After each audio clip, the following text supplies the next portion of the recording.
Spider-Man.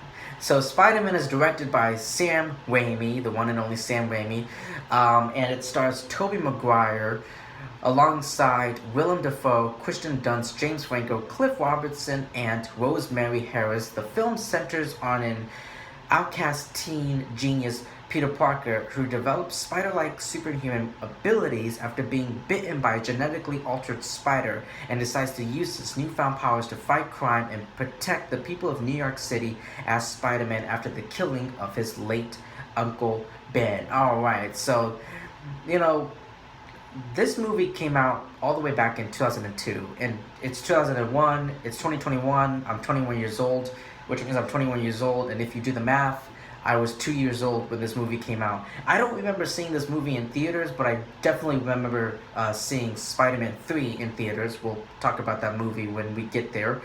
But yeah, I can't remember anything because I believe I was just too young to remember. So, but anyway, here's some fun facts. This film became the first film to reach $100 million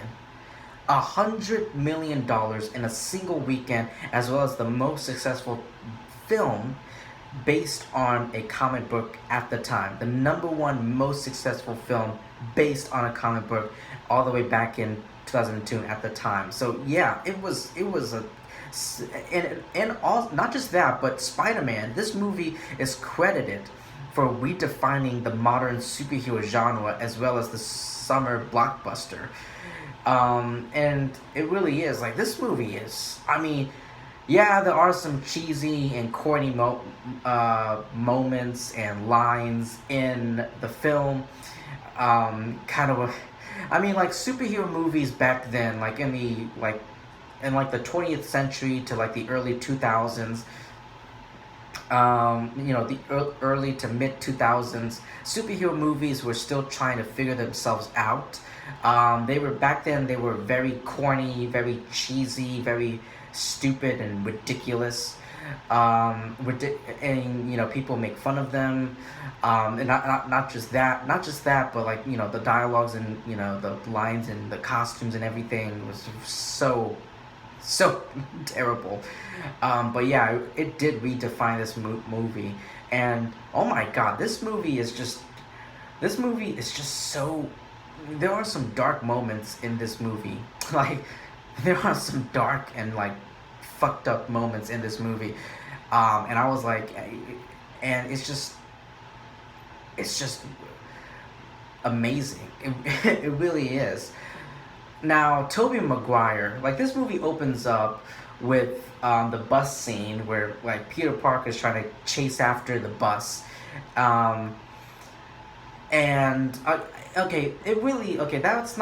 That's not very real. And then, everyone on the bus is making fun of him, including the bus driver, which is a little bit, that's a little bit too much. That, I'm pretty sure an actual bus driver wouldn't allow that to happen, but it's just a movie, whatever. But anyway, so Tobey Maguire, he really does capture this nerdy, outcast, character of Peter Parker. He really does. In my opinion, he's like my favorite. Tobey Maguire is my favorite Peter Parker. Andrew Garfield is my favorite Spider-Man. And Tom Holland is like a little bit of both. A little bit of a blend of both of the two personas of Peter Parker and Spider-Man. So yeah, and he, like I said, he really does capture him, and you really feel bad for him. Like, after he's getting bullied and picked on by all these other students, and then he has this huge crush on this girl, Mary Jane Watson, played by Kristen Dunst, and the way the film handles, his crush on Mary Jane. I mean, we all have crushes. It's human nature. We all have crushes. I mean, including me. We're all human. We have crushes, and the way it presents it and like executed it, I thought was just amazing. Like it was so well done. And you definitely do see, and also with Harry Osborn played by James Franco, you do see like a rival. Even though they're best friends, you do see like a love triangle between Harry Osborn, Peter Parker, and Mary Jane Watson. Peter and Harry are both fighting over each other over Mary Jane Watson. So yes, and then also and also Willem Dafoe. Oh my God, he's amazing. Willem Dafoe is an amazing. He did an amazing. His performance is so amazing as the Green Goblin, as Norman Osborn, like the split persona after the accident in a laboratory, and the Green Goblin is taking over him and like controlling him. He's hearing his voice in his head. He's talking to himself. Yeah, he's getting a little crazy. Um, and then like after that burning building scene, he puts like all the pieces together. Like he starts to figure out, oh my God, my arch nemesis Peter Spider-Man is actually Peter Parker with the cut on his arm during that Thanksgiving scene. Which, by the way, that Thanksgiving scene, like, did anyone notice? Like, I didn't notice it the first time. Like, I had to like it took me like after a couple rewatch, I noticed something in that Thanksgiving scene. Norman Osborn is wearing Spider-Man's color, red and blue. Meanwhile, Peter Parker is wearing the Green Goblin's colors, green, and then Harry Osborn is wearing both of their colors. Like I appreciate and love like little details like that. I just love that. But yeah, after that dinner scene and the cut on and noticing the cut on his hand, he started to figure out, oh my God, he started to put everything together that Peter Parker is Spider-Man, and the same thing goes with Peter Parker that at near the end of the movie where he finds out that Norman Osborn is the Green Goblin. So yes, and also something about Kristen Dunst as Mary Jane Watson. Mary Jane. I didn't notice it, but until now, like I rewatched this movie earlier this afternoon, and I noticed something, which is this. Mary Jane has like two personas, really. Like she's acting like when she's with Peter Parker, when she's with Peter, she's acting like her normal self, kind of low key, just being friendly and all that. But when she's hanging out with Flash Thompson or like her best friends, she like instantly it's like a trigger or like a flip or like a switch has been flipped within her. Like she goes from being normal to, oh, I'm the party girl, quote unquote. So that's a nice like, little detail, and I love what I do love about Mary Jane is that she's not just there to be the romantic interest. Like you get to know more about her. She wants to be an actress. She loves acting. She wants to be an actress.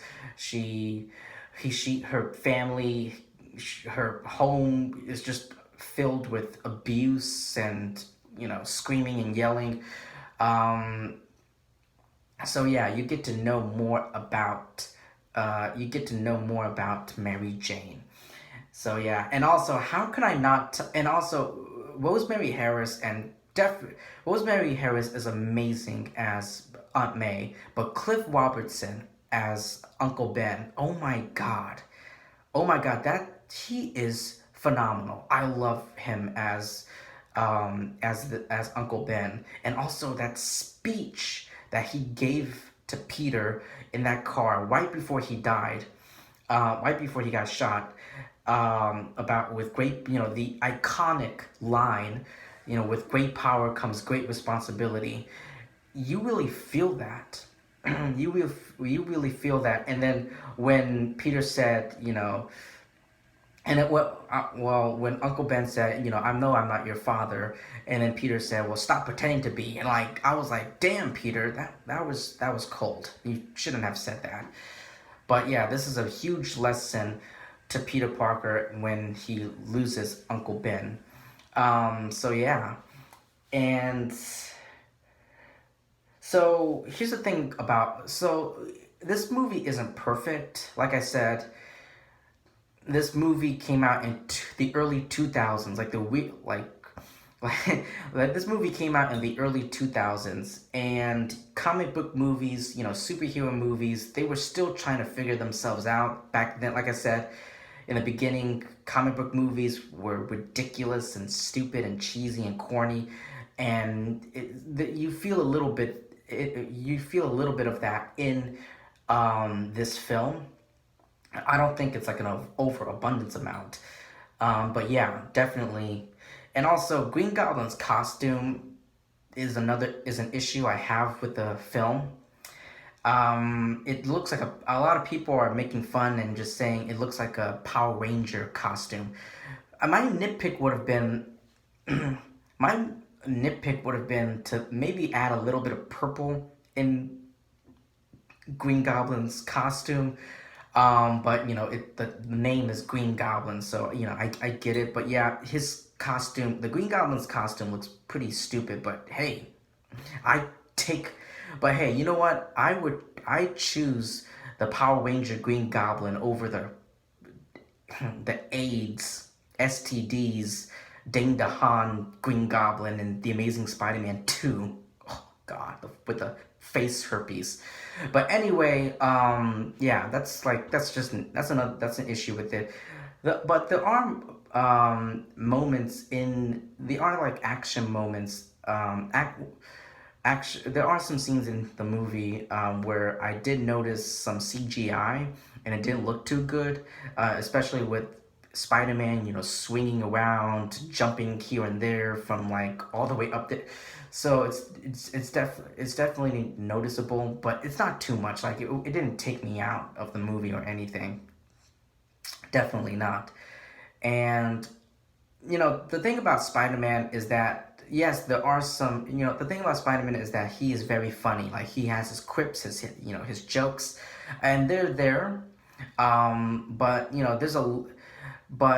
I know there are people out there who would nitpick and say that they want to, hear more of his jokes and his quips.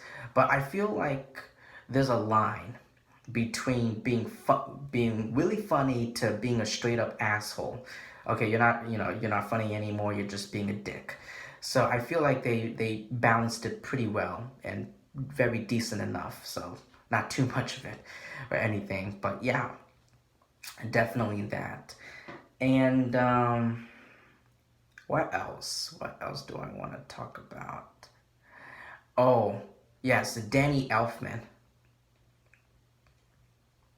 How can I not talk about Elfman amazing score? Like when the Columbia picture, like when the movie opens up and we get to hear that Danny Elfman Spider. Like when I hear that music, I will always think about this film. Like that it's so iconic. It's like right up there with John Williams' Superman score and Danny Elfman's other score with Batman with Michael Keaton. Yeah, it's oh my god. Oh, excuse me.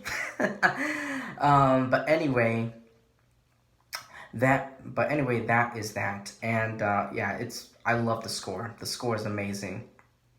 But how can I not talk about another thing that I have to talk about is J.K. Simmons as J. Jonah Jameson. Oh my god. J.K. Simmons as is perfect. This is like a perfect casting, 100% perfect casting. J.K. Simmons, he is J. Jonah Jameson. Like, like he's funny. Like, yeah, and the lines that he says, like everyone in the Daily Bugle, freelance. meat. I'll send you a nice big box of Christmas meat. Get out of here. Like, it's so funny, and he's amazing. I loved it. So yeah, so, Spider-Man has been very successful. This is a very successful film for Marvel. Because back then, Marvel didn't have any wins. DC had the Christopher Reeve, the first two Christopher Reeve movies, and then the first two Michael Keaton Batman movies. Meanwhile, Marvel only had X-Men. Marvel only had X-Men. Blade was successful, but it wasn't like groundbreaking or anything. It was nowhere near any of the movies that I just mentioned. But yeah, it's definitely a step up for Marvel back then. So yes. Now, I could go on and on and on and break this movie down into detail, but anyway, I think I spent a good enough time with it. If you've seen Spider-Man, I'm pretty sure all of you seen it. Let me know what you thought about it in the comment section below. Thank you so much for taking your time to listen to my review. Please like, comment, subscribe, share this video with your friends and family, and I will see you soon.